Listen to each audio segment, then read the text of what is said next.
Ambassador Zethkari's mandibles clicked with satisfaction as he pressed his scaled claw to the holographic contract. Around the obsidian table, the other members of the Galactic Council followed suit, the crystalline Vorthak humming their approval, the gas-form Nixari pulsing with anticipation, and the insectoid klaxon chattering excitedly through their translators. "It is decided, then," rumbled General Voxtar, his forearms folding across his armored carapace. "The human infestation will be purged within one solar rotation." The assembled species had debated for cycles about the human problem. These bipedal mammals had somehow stumbled into faster-than-light travel a mere century ago, yet already they were spreading across the galaxy like a plague. Worse still, they refused to acknowledge the Council's authority, establishing their own colonies without permission and trading with species outside the established networks. "Their technology is primitive," hissed the serpentine delegate Silandra. "Crude fusion drives and kinetic weapons. They won't even see our quantum disruptors coming." Zethkari nodded, his confidence absolute. The humans had been observed, catalogued, and found wanting. No energy shields, no neural networks, no collective consciousness. Just individual minds trapped in fragile organic shells. They were an aberration that needed correction. The invasion fleet assembled at the edge of the Sol system comprised vessels from a dozen species. Sleek Vorthak crystalline ships that could phase through matter, klaxon hive ships bristling with bioweapons, and the massive Nexari void breakers that could crack planets. Over 10,000 ships strong, it was the largest armada the galaxy had ever seen. Admiral Krenos stood on the bridge of the flagship, watching the blue-green marble of Earth rotate peacefully before them. Preliminary scans showed the expected defensive installations: orbital platforms with primitive railguns, a handful of fusion-powered interceptors, and what appeared to be some sort of communication array. "Begin the assault," he commanded. The first wave struck Earth's outer defenses with overwhelming force. The orbital platforms vanished in bursts of exotic energy, their atoms scattered to the solar winds. Human ships that rose to meet them were vaporized before they could lock weapons. It was exactly as predicted, a swift, decisive victory. But as Krenos watched the tactical display, something felt wrong. The human response was too minimal. Where were the massive fleets they had been reported to possess? Where were the defensive systems that had allowed them to colonize dozens of worlds? His confusion deepened when the communication array, rather than being destroyed, began transmitting a single message on all frequencies.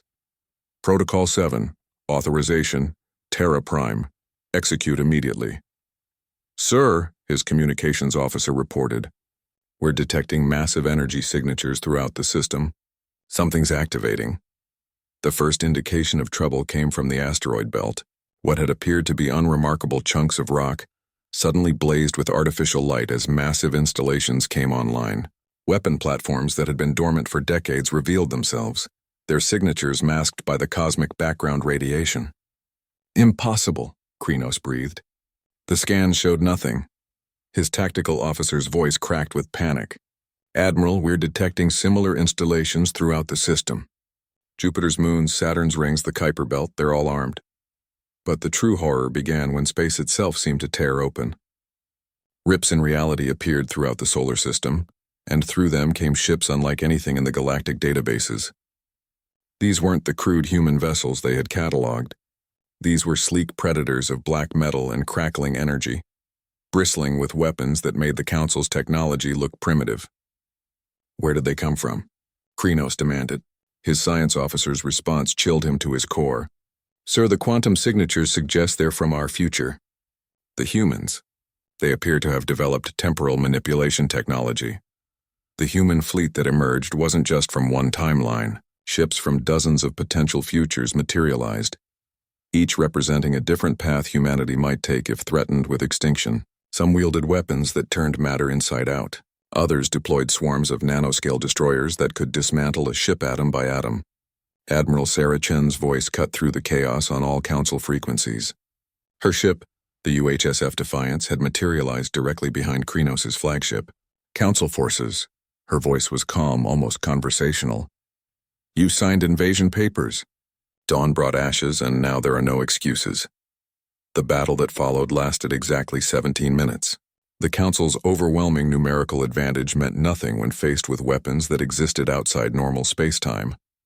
Human ships phased through attacks that should have destroyed them, struck with precision that suggested they knew exactly where each Council vessel would be before it arrived there.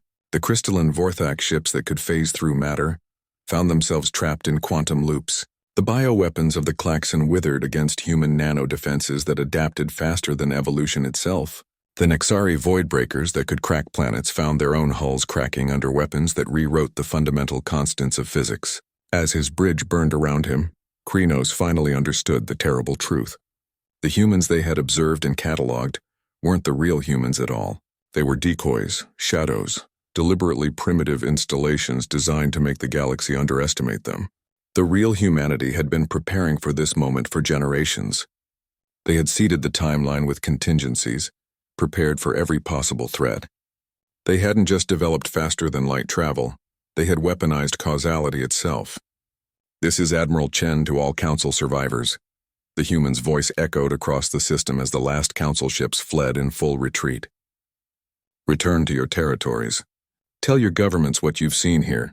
And remember, we gave you a choice. You chose invasion. We chose survival." Sethkari's escape pod tumbled through space, his ship nothing but expanding plasma behind him. As he watched the human fleet fade back into whatever temporal dimensions they inhabited, he realized the Council's greatest mistake. They had assumed that because humans appeared primitive, they actually were primitive. They had mistaken deliberate restraint for weakness, careful observation for inability. Humanity hadn't revealed their true capabilities because they hadn't needed to, until now. The invasion papers had indeed been signed as the Council had planned. But dawn brought ashes not to humanity's worlds but to the Council's ambitions, and there truly were no excuses for the failure to understand that sometimes the most dangerous enemy is the one that lets you underestimate them. In the depths of space, Earth continued its peaceful rotation, its blue oceans reflecting starlight as they had for billions of years. But now the galaxy knew the truth. Humanity's greatest weapon wasn't their technology. It was their patience.